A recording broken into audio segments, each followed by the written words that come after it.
in the work I do and the women I speak to, as you say, it's ingrained in us, going to dye your hair pink, you must be having a midlife crisis, or you can't go and climb that mountain or take up that hobby or launch that new business or whatever it is. You can't step outside of your expected norms, because if you do, the people around you go, oh, you must be in crisis. We are there to nurture a family, and that's, I think, we somehow subconsciously put our needs behind to bring the family together, bring everybody's needs first over us, and then comes midlife, because all those needs and people have moved on.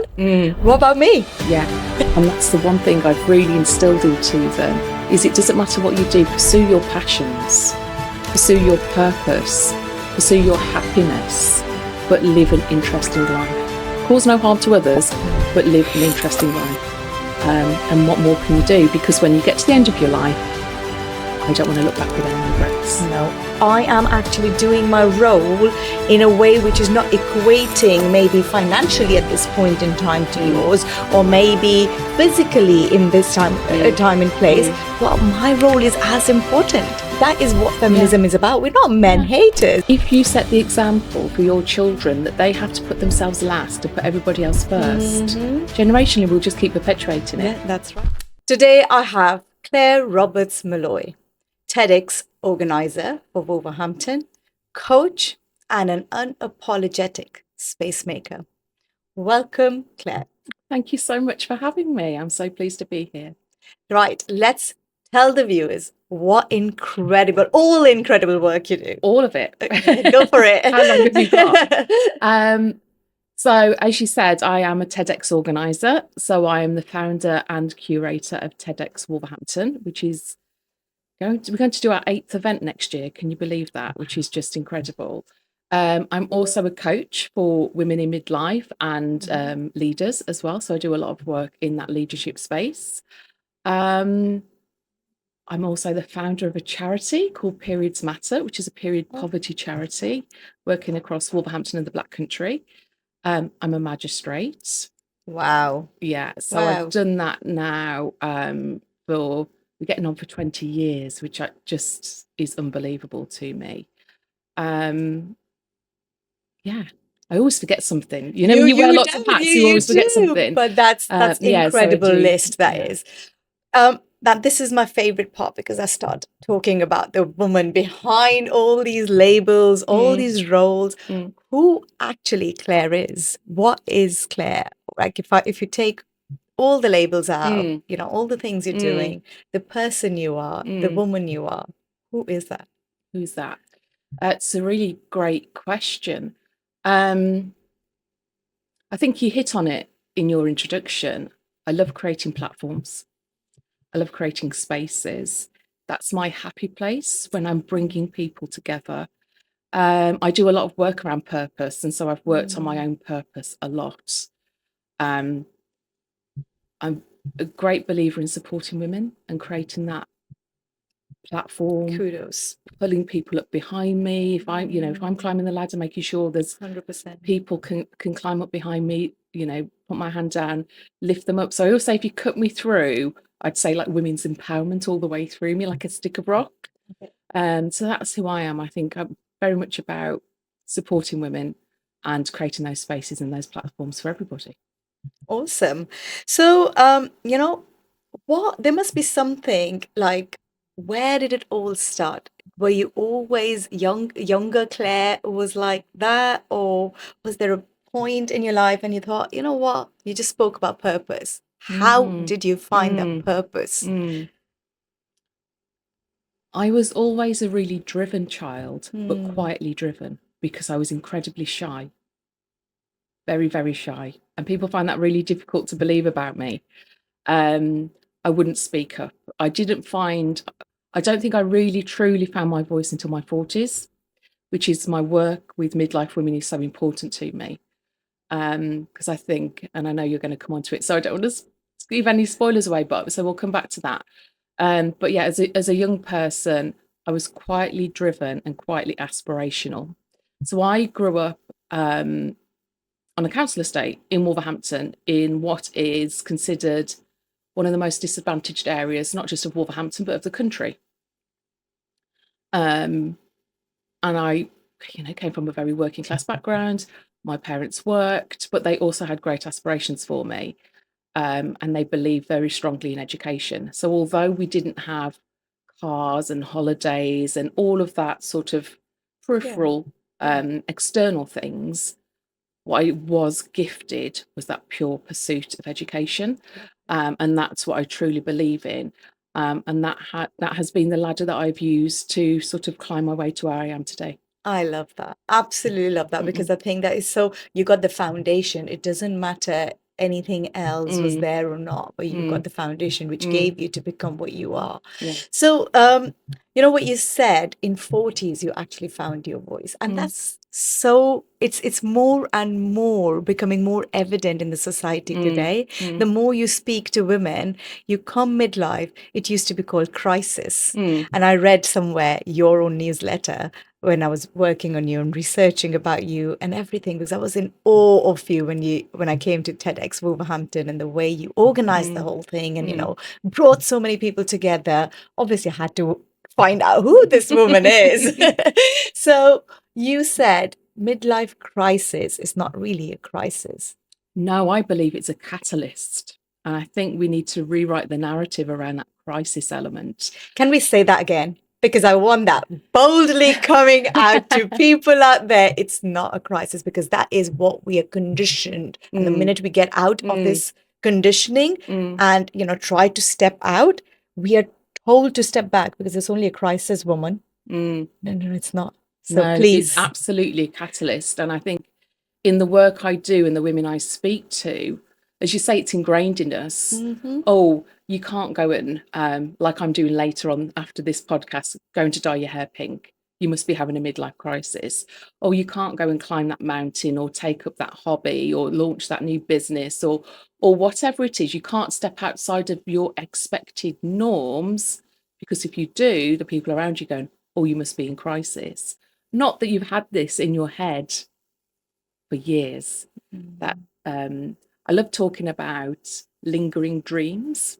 Yes, I like that term. These are the dreams that we have, usually as children, as young people, that we oh, that's what I'd really love to do. I really want to go there. I really want to do this thing.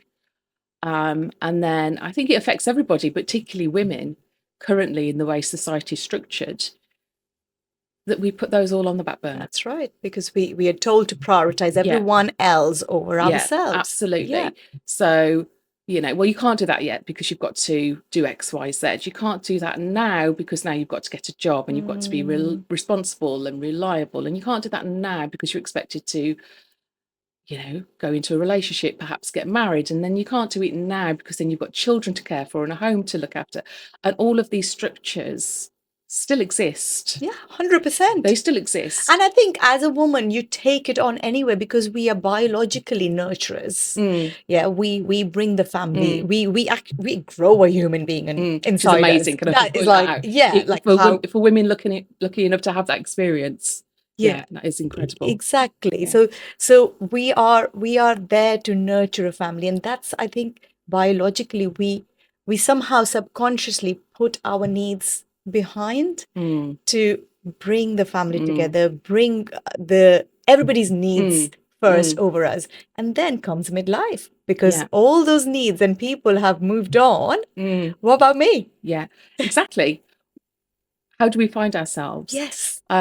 And again, what's interesting, I think, my nest is emptying. I've got 3 children, 24, 21 and 17. So my nest is naturally emptying. Yes. Which I've got to put my hands up and say I dealt with not as well as I thought I would. Wow, Now, really? this is coming from someone who went back to work very soon after having children.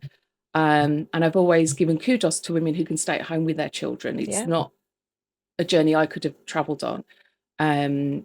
I think when my middle son was born, I went back to work when he was 12 weeks old, partly out of necessity, because I was the main wage earner at the time. But I've never been one of those women who are content to stay at home. So I always went back to work. And so I thought I would face this emptying nest with ease.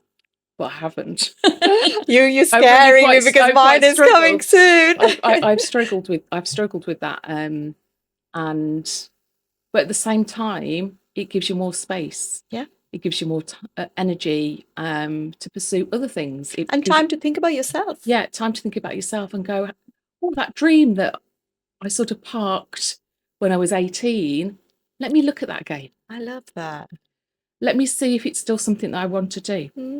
And that's what I call lingering dreams. And I work with clients to look at that and go, okay, is it still something you want? Is it still something you want to pursue? How shall we go about it? And yeah, so it has. That's why since I've been turned 40, I've done so much.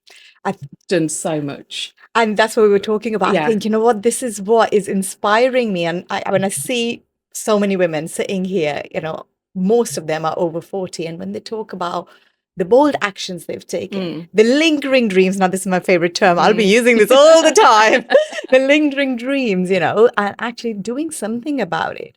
So, you know, let's go back to this midlife and how you work with women, because I promise there are still lots out there who don't know how to find that purpose, who still don't know how to navigate that midlife, or have that giving shape to that lingering dream, or, you know, those aspirations again, but bringing a different point of view here as well, because it comes from a personal experience. This weekend we were with friends, and, you know, you hit the nail on the head. You said you were never one of those who would be content staying at home. And that's same for me. While I was with a friend who's very content staying at home, and we had kind of a discussion there, and the point of view was that women like us are kind of pushing them to feel bad about being content with staying home, which I disagree with, because I think if you are content staying at home, that's your personal choice. Absolutely.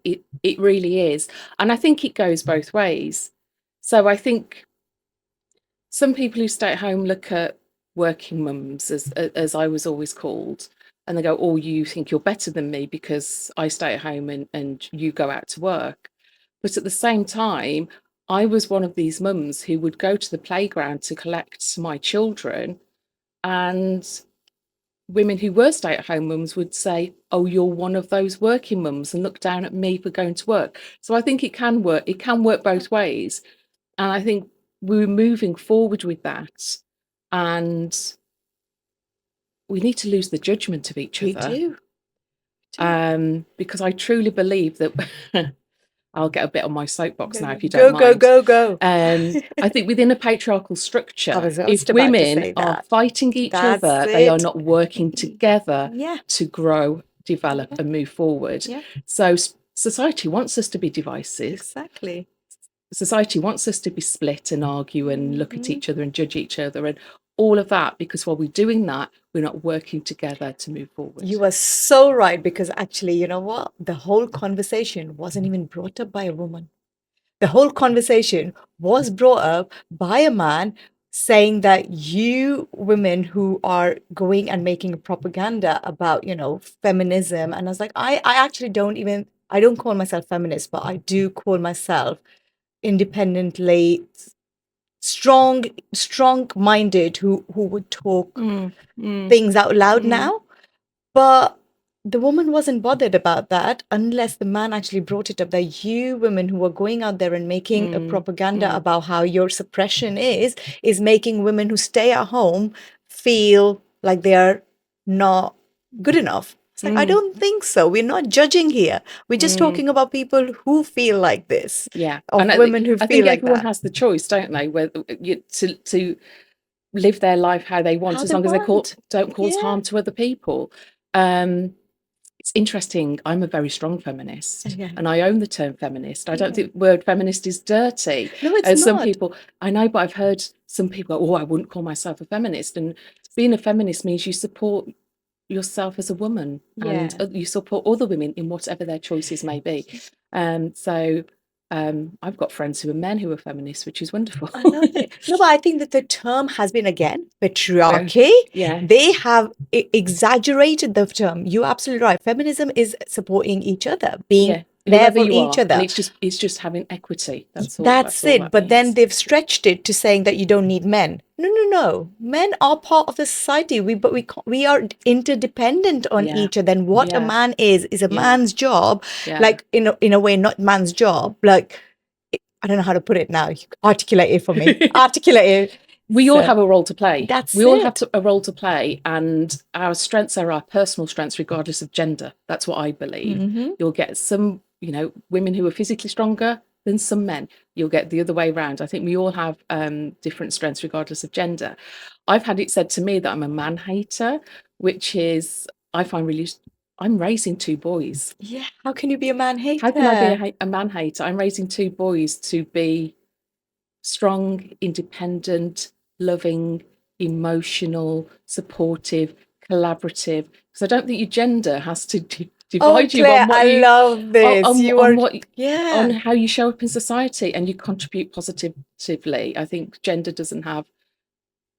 It shouldn't be part of that. They It's an shouldn't be. It doesn't matter you're a girl or a boy or a man or a woman. It's my roles are as important as yours. And that's what we're talking about, is the equality in that kind of worth. Don't make me feel less worthy because I am actually doing my role in a way which is not equating maybe financially at this point in time to yours, or maybe physically in this time and place. But my role is as important. Exactly. That is what feminism is about. We're not men haters. We're not. Actually, I would call myself a feminist if that's what you call it. Yeah. There we go. There we go. Because we're not men haters. The only reason I don't say it is because people say feminist means you hate men. No, you can't. The absolute opposite. I mean, we need everybody in our lives equally to contribute to society as a whole and within our family structures and everything else, don't we?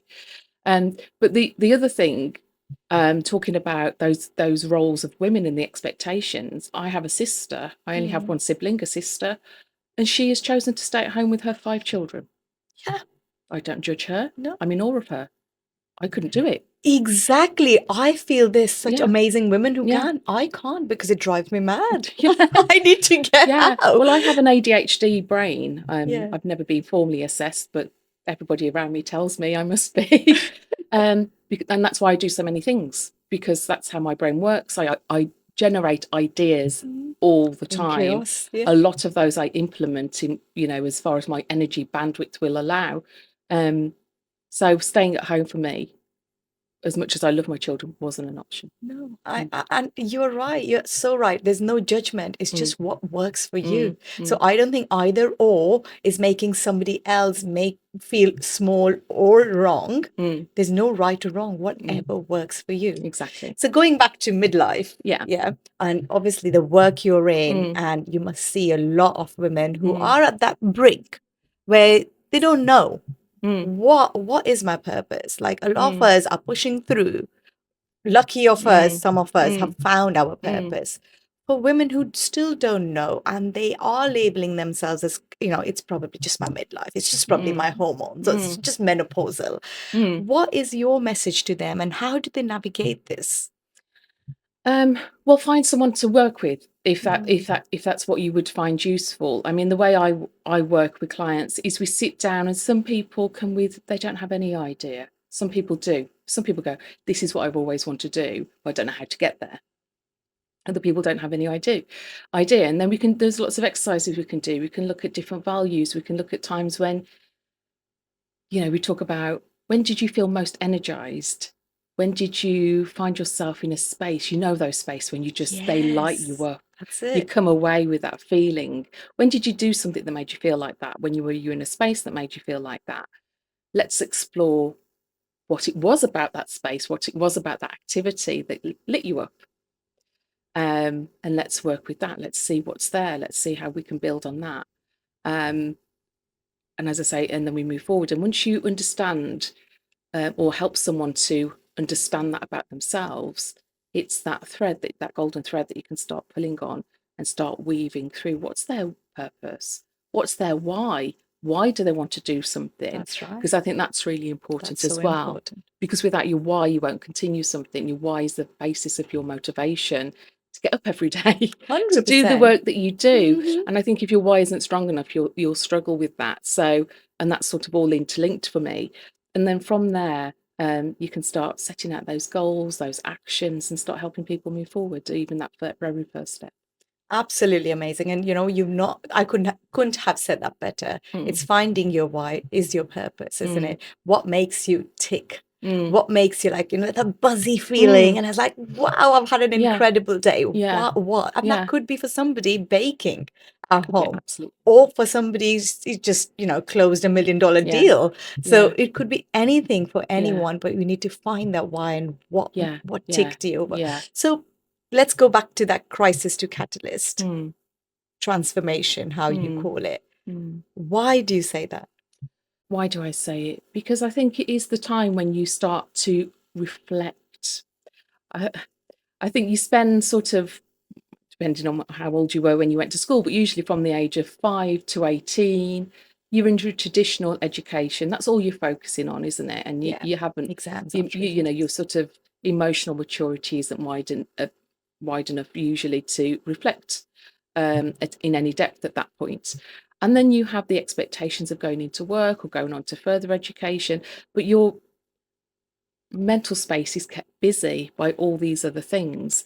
And as we said, when you get to sort of 40, mid 40s, even 50, and if you have had children, they're starting to leave home, you have probably got a more settled home life. Not always. I've got a few friends who've completely restarted at the age of 40, including myself. But you've got that emotional maturity, and you've probably got a little bit more time and space to start thinking and reflecting about yourself. What is it that I want? And that's why I think it's that catalyst moment, because for a lot of people, they'll also have the financial resources to be able to implement some things or feel a bit more stable in their home life. And so it's all of these things coming together at that point. And I think there is a thing when you start to get into your 40s where you stop caring about what other people think about you. Yes. I think that is the And most that is a important big thing. So you move from a people pleasing to actually putting yourself somewhere to pleasing yourself. Yeah. And you will get called selfish by people. Oh, yes. At this point. You are being selfish. You're not thinking about that. I mean, there has always been a little bit of an element of me where I have pursued things. And I haven't thought that having children has held me back completely. So I have had, I've said I can have children and also do things. This. Yeah. And, I remember my mum saying I was selfish. You need to remember you've got children. But I'm also setting a good example for them, because I'm showing them what's possible in life. Exactly. And I think the generation today, the kids we are raising, because I've got 3 kids as well, and they actually inspire me every single day to do. I've got range from 16 to a 6-year-old. And when I see them, they don't stop me from what I'm doing. No. They encourage me, they inspire me. And my oldest one, I always say, he's like sitting there as a pillar of strength for me. My daughter, she inspires me to create different things every single day. Yeah. And why not? Yeah.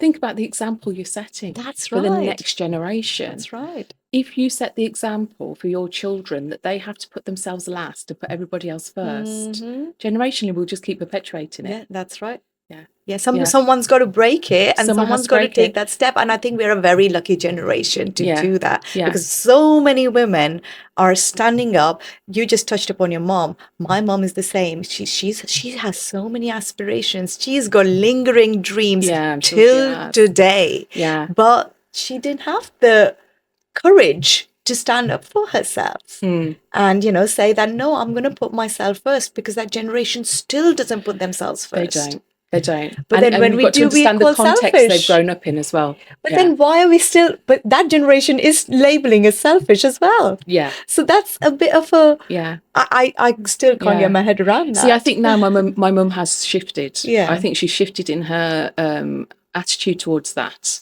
and now I think she's incredibly proud of what I achieved. And I've had conversations with her saying, when you use these words, this is how I felt. Exactly. So we have had those kind of conversations. So, I think people can change and move forward with their attitudes. But I include my kids in what I do. 100. Yeah. My children have never said to me, we resented you going to work. No. They've never said, I resented that you followed your dreams. They've never said anything of that nature. They have said they're proud of me. And they have come along on my journey with me. They've come to my various graduations. Oh, that's so beautiful. They were there at my wedding. I've only been married once and they were all there. In fact, my eldest son walked me down the aisle. They've always been integral to all of my achievements. And, they come along to TEDx. They've all been part of it. They come along to support my charity work. Anything I do, I give them the opportunity. Would you like to be part of this? I always joke, and I think I joked at TEDx back in April, that my daughter in particular has always wanted to follow what I do and be involved in lots of things I do. And so I've taught her to plan events since she was about 5 or 6 years old. Awesome. Absolutely. And that's your proud moment, isn't it? When so children she can do that. Yeah. So I can show her if I'm setting up for an event, I can say, this is how I want, here's an example of how I want each of the tables set out. And she'll do it. And then I can turn around and she's done the rest of them. I love it. Precisely to how I've set it. It's because she's seen you do that all the time. And I think that is so important, getting your kids involved in what you do. So I do exactly similar things. But, the point where children actually turn around and say, Mom, actually, you're the happiest person when you are working. And I've heard that from them. It's like, you're grumpy today. Haven't you been at work? It's if you find your happy place and children see that a happy mother is home, isn't that more important than just making sure that you're doing things for the sake of it, but its internal happiness is not there? They can feed off you. Yeah, exactly. They feed off you for everything. When my baby, my firstborn, was swimming, and I'm not a water person, and my husband couldn't take him swimming once. And I remember I had to do it. There was no choice, and he was a baby. After that, he never went in the pool for a year or two because he fed off the fear of me. So I think that's so important. You do have to be careful what you're passing over. Yeah. So if you are happy, they will feed off you. If you are grumpy, they will feed off you. Yeah. So I totally agree. And we sit round on an evening. Less so now because obviously they're older and they've all got their own lives and they're off doing other things. But we do try and connect over family meals. And we go around and we all say, how was your day? Any updates? If we haven't seen my eldest son who works away a few days a week, how's your week been? What updates have you got? And we talk about these things. And if I didn't do all the things I do, I'd have nothing to contribute to that conversation. That's right. But we all love hearing each other's updates because we all live interesting lives. And that's the one thing I've really instilled into them is it doesn't matter what you do, pursue your passions, pursue your purpose, pursue your happiness, but live an interesting life. Cause no harm to others, but live an interesting life. And what more can you do? Because when you get to the end of your life, I don't want to look back with any regrets. No, absolutely right. Yeah. If I am dead tomorrow, I know I'm living my life the way I want to live. Yeah. And it's okay. Yeah. It's okay. I don't want to live with regrets. I always think, if I died tomorrow, would I regret anything? No. And that's what it should be. And that's what you want children to do. Exactly. Be the role models. Yeah. You can't, and that they live by example. You can teach them, you can tell them all these things, but if you're not doing those things, how are they going to learn it? And as you said, we had to step as a generation to say, no, this is not enough for me. I want more. Yeah, exactly. So while the older generation did not do that, so we were following that. Maybe our next coming generation won't have that midlife, maybe, because they'll pursue their dreams together forever. Yeah. Maybe that term will just become obsolete. Yeah. Also, if they live healthy lives, they'll live much longer than we will. So, that's right. So it will all shift, won't it? Yeah. That's amazing. Do you want to talk about anything in particular about your work, or because I'd love this midlife whole thing. If you want to talk something more about it. No, I don't think so. I think we've talked. Let's talk about a little bit of TEDx. Yeah. Let's do TEDx. Yeah. So. when I came, this was my first time when I came to TEDx, and I was in awe of basically listening to so many stories. What inspired you to bring TEDx to Wolverhampton? Because as we spoke just before we hit the button record here, generally people in a small city like ours, they're not taking pride in what we do on a daily basis and where we live and everything. So what inspired you to bring it here? So growing up, I was born in 1977, which I always think is a fantastic vintage. Yeah. No, I think I'm not far off. I love that. I think we're amazing. Fantastic vintage, I like to say. So I grew up in the 80s and had all my formative years in the 90s. But the one thing that was consistent throughout all of that was this on TV. Any mention of Wolverhampton was always by comedians just putting us down basically and saying derising us. I can't say the word, but always just putting the city down. It was always the butt of jokes. And I remember asking my dad why, and he just said, they always make jokes about Wolverhampton because it is just seen as a big joke as a city. And if anyone was on TV with the accents from Wolverhampton and the Black Country, it just sounded so embarrassing. And it was just, everything was this, you've got to be embarrassed about being from Wolverhampton. It's a joke if you're from Wolverhampton. And then when I went to university, again, accents became a point of, pointing the finger. It was funny, it was humorous. And then I moved away and I worked and all of that.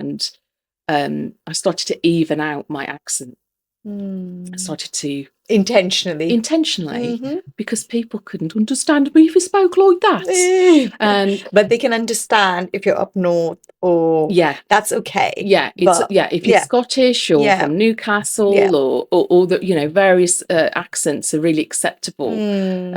But I found that coming from Wolverhampton in the Black Country, it's less so. People go, you sound stupid, you don't sound very intelligent, all of these kind of things. So I intentionally evened out my accent because of the work I was doing, and I was travelling all over the country. Rightly or wrongly, there are people who are very proud of their Black Country accent, and they should be. But that was what I did in my 20s, and my children still say, "Mum, please do your yam yam." That's a joke. Yeah. So like I've got an Indian accent, and my kids, when my daughter turns around and is like, "When you're on the phone, Mom, you sound like ding ding ding ding." I said, "What does that mean? Why? Why would you? Because if someone's got an Italian or a European accent, it's acceptable. But why do we put shame on make jokes out of certain accents?" So I don't know, but anyway, so through all of that, there came a point where I thought, this isn't right. I'm actually really proud of the city I'm from. And the more I came back to the city and lived in the city and raised my children in the city, and started to be exposed to the talent and the stories and the creativity. And people forget that we're a really, really creative city. We're also, and historians, please don't go away and have a go at me because I haven't got the exact facts, but I think we're one of the first cities founded by a woman, Lady Wolfram. Wow. So I think we have that really strong heritage. Yes. I think she was gifted the land, and she was one of the first female landowners. And again, please fact check that, everybody, but that's my belief. And I thought, no, we are different. We're in the centre of the country. Yeah. We have all the transport links. We have all the links through history. We have 2 National Trust properties, for goodness sake. Not many places can say that. We've got all the musical history. We've got the halls, as they're now called. But the musical talent that's come through there, through our little city, we were the place to be. In the 90s, we were the clubbing centre of the country back in the 90s. That as well, yes. So I thought we have so much to be proud of. And I wanted to bring something really positive to the city. And as I always say, I wanted to put us on the map for all the right reasons. So back in 2018, I applied to TED in America for a TEDx license to run an event in Wolverhampton. I spoke about this the other day on social media. I didn't know how I was going to do it if I got the license. I didn't know anyone who'd ever done it, and I'd never even been to a TEDx event. But all I knew deep down was that I had to apply for it and I had to do it. It was this idea in my head that just wouldn't go away. Mm-hmm. So I applied, and one day I got an email and it said, "We've awarded you the license." I thought, yay! Wow. What do I do now? We'll figure it out. So I reached out to someone who was very, very connected within the voluntary sector and the community sector in Wolverhampton, a wonderful lady named Safi Price. She's moved out of the city now, but I know she's still really proud of the work she did here. And I said, Safi, I've got this license. What do I do? And she was so excited. She went, let's have a coffee and talk about it. So we did. And by the end of that sort of conversation, we got a bit of a plan in place.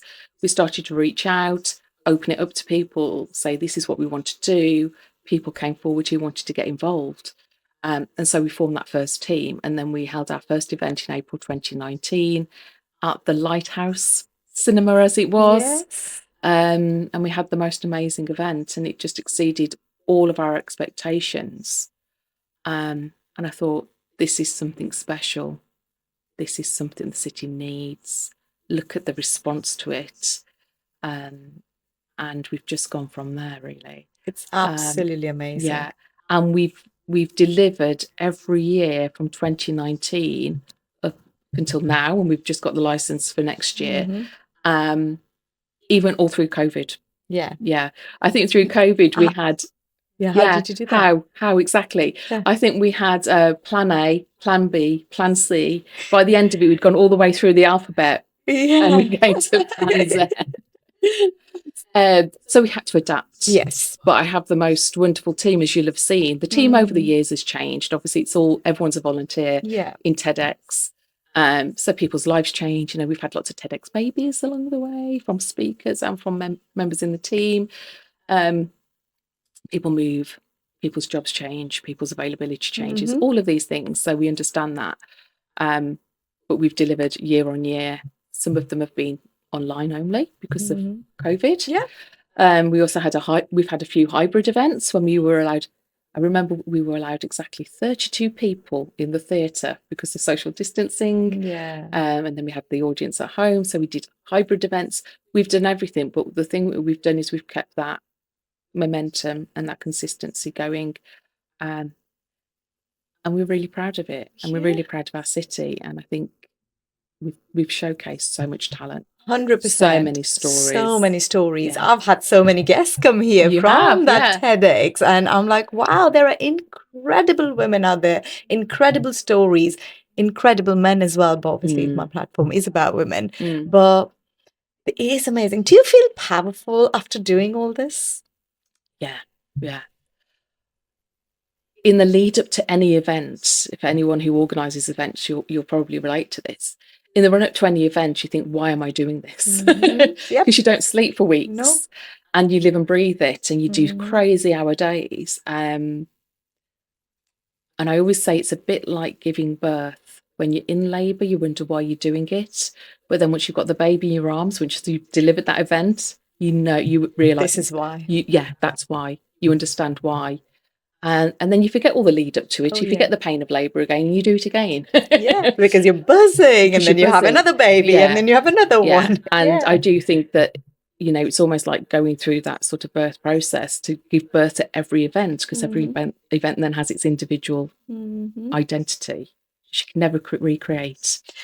Yeah. It's so true, true, because your goals have changed as well. I was going to come. So you think, what meant power to you 10 years ago, or goals for you 10 years ago? Have they shifted? Has the term success shifted for you? Yeah, I think so. I think I alluded to it earlier. I changed my life. I made a big decision when I was 39 because I could see 40 on the horizon, and I wasn't happy in my life. I wasn't happy in my relationship, my situation in life. Externally, everybody was say, oh, you're really successful, you're this, you're that, but not internally. That isn't how I felt. So I made a big decision when I was 39 to leave that relationship. And you had my wife as a guest on last week, didn't you? Beautiful. And I met my wonderful wife, Dee. And I decided to take a huge leap and leave a relationship, leave a home that I'd built, and pack up my children with all of our personal belongings only and start again. Oh, wow. So, and I did that at 39. And then at 40, Dee and I got married. I'm never looked back, really. I think that for me was that was the spark, that was the catalyst, was taking that brave step and realizing my life is no longer serving me in this way. And I'm going to change my story and change my narrative. I mean, that's a beautiful way. I would love to end this here because that's a beautiful way to end this podcast. You owned your story, you owned your truth, and you changed your narrative with that one bold step. And they always say you're one step away from having the life you always wanted. Exactly. But it takes courage. It does. Thank you so much, Claire, thank you, for being here, owning your truth, owning your story, and changing your narrative. You are not only just inspiration, you're actually, as I started the whole podcast, you're a disruptor. You are here to say, come on, people, let's own our stories. And what another platform could you give them, like a TEDx? Thank you for being here. If you are listening to this and you still are waiting for that sign, this might be your sign. Own your story, own your truth, and this is your narrative. Own your own narrative. Thank you.